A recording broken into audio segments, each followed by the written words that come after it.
जय हिंद aspirants Arubi Thakur welcome you to SSB crack exams channel. अभी आप कुछ टाइम से साइंस स्पेसिफिक टॉपिक्स में एक टर्म बहुत ज़्यादा पढ़ रहे होंगे, that is the ocean anoxic event.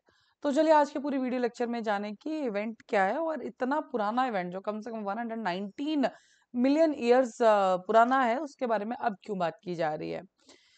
Recently हुआ क्या था कि कुछ साइंटिस्ट थे, वो एंशियंट रॉक्स और फॉसिल्स के बारे में स्टडी कर रहे थे इन माउंट आशिबेत्सु जो कि जापान में लोकेटेड है। एंड वहीं से वो पता लगाते हैं एक इवेंट जिसको नाम दिया गया है ओशियन इनॉक्सिक इवेंट 1A, जो करीबन 119.5 मिलियन ईयर्स अगो पुराना है।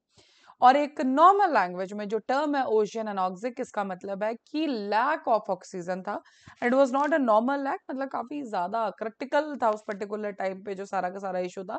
एंड ऑक्सीजन की बहुत ज्यादा कमी हो गई थी, and particularly in the oceans में हम यहाँ पे बात कर रहे हैं, जिसकी वजह से ओशियन की जो बायोडाइवर्सिटी है बहुत ही मैसिव, उसमें जो है वहां पे एक्सटिंक्शन हमें देखने को मिला था। अब कहा ये जा रहा है कि कॉजेस क्या थे इसके, तो उनका कहना ये है जो साइंटिस्ट का कि एक मैसिव वॉल्केनिक इरप्शन होती है जो कि अंडर सी है, मतलब ओशियन के अंदर ही एक वॉल्केनिक इरप्शन होती है जिसकी वजह से बहुत सारे अमाउंट में, बहुत ज्यादा अमाउंट में कार्बन डाइऑक्साइड निकल के आती है। अब जब कार्बन डाइऑक्साइड आती है, we all know that is the green house gas, तो मीन्स उससे क्या होगा, प्लेनेट हमारा जरूर वार्म होगा।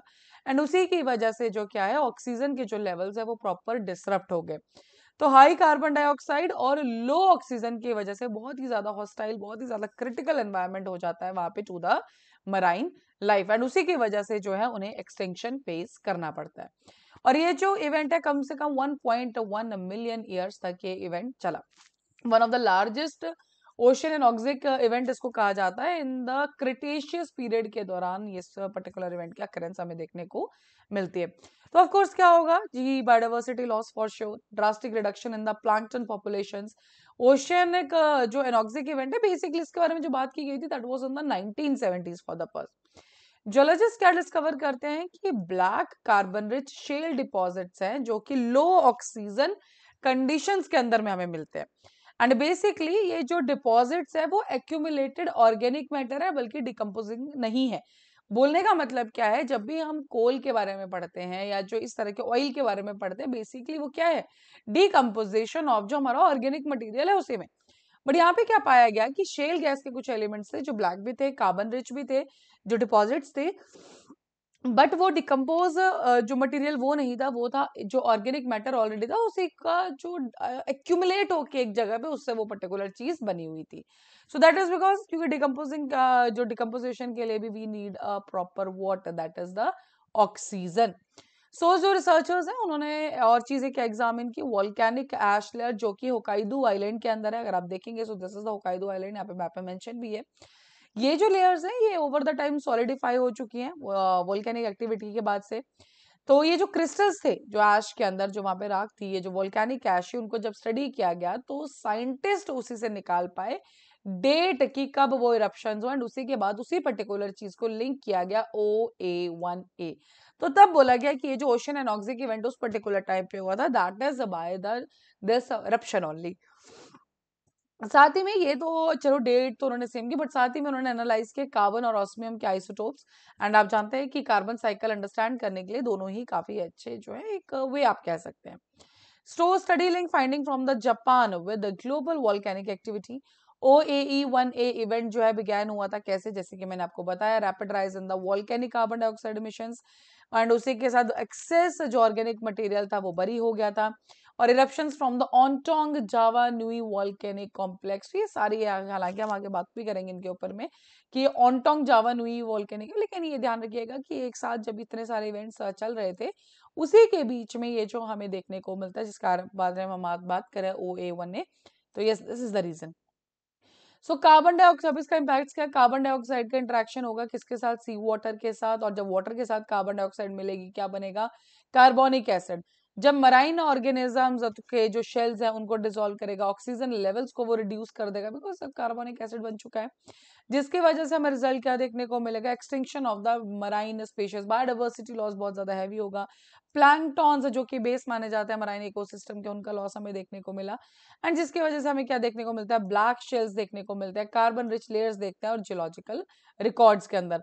अगर आप यहाँ पे भी नीचे देखेंगे तो यहाँ पे आप देखेंगे इट्स अ प्रॉपर, मतलब एक नॉर्मल पानी उस पर देख रहे हैं, यहाँ पे we are getting the black colour उसमें। So yes, that is all due to the water, that is the जो है हमारी जो ऑक्सीजन लेवल जो बहुत कम हो गया था।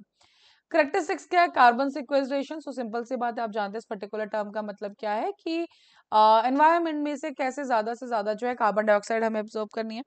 सो यहाँ पर वही बात करें कि लो ऑक्सीजन लेवल्स है, तो जिसकी वजह से डिकम्पोजिशन जो थी ऑर्गेनिक मैटर की वो बहुत ज्यादा स्लो हो चुकी थी, जिसकी वजह से जो लॉन्ग टर्म का कार्बन सिक्वेस्ट्रेशन है यस उसमें हमें मिल रहा था।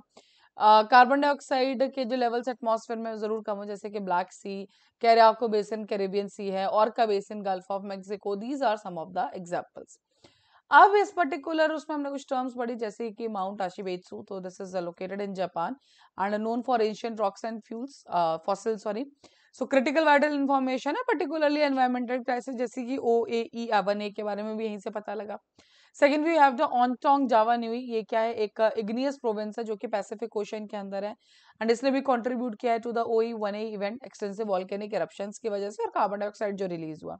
और लास्ट में Hokkaido island, this is a part of Japan also, and researchers यहाँ पे वॉल्केनिक एश लेयर स्टडी करते हैं, एंड इरप्शंस की डेट के बारे में बात हुई, ताकि जो OAE-1A का जो पूरा इवेंट था उसके बारे में पता लगाया जा सके। So now I hope you all clear about कि ओशन एनॉक्सिक इवेंट क्या है। सिंपल सी बात है कि ओशन के अंदर बिल्कुल क्रिटिकल लैक ऑफ ऑक्सीजन हो गया था, और रीजन माना जाता है कि वॉल्केनिक इरप्शन होती है, वॉल्केनिक इरप्शन की वजह से जो वहां पे बहुत ज्यादा हमें देखने को मिलती है carbon dioxide emissions, carbonic acid बन जाता है, loss of biodiversity and all. So that's all with this particular topic. अभी आपकी स्क्रीन पे कुछ कोर्सेज फॉर NDA-CDS FCAT, आप इनमें एनरोल कर सकते हैं जब भी आप ज्वाइन करें। साथ ही में you have the courses for SSB interview, हर महीने बैच बढ़ता है, आप ज्वाइन कर सकते हैं। जब भी आप ज्वाइन करें किसी भी कोर्स में तो Warrior 10 इज द कोड, आप इसे अप्लाई कर सकते हैं। जैसे ही आप इसे अप्लाई करेंगे, you will be getting the 10% of on that particular course. So that's all for the day. Thank you so much for watching this video lecture. जय हिंद, जय भारत। अगर आप एक डिफेंस एस्पिरेंट हैं और SSB interview, NDA, CDS, FCAT जैसे exams के लिए प्रिपेयर कर रहे हैं तो आप SSB क्रैक एग्जाम्स के कोर्स को चेक करना ना भूलें। आप हमारी लर्निंग एप्लीकेशन को Google Play Store से भी डाउनलोड कर सकते हैं।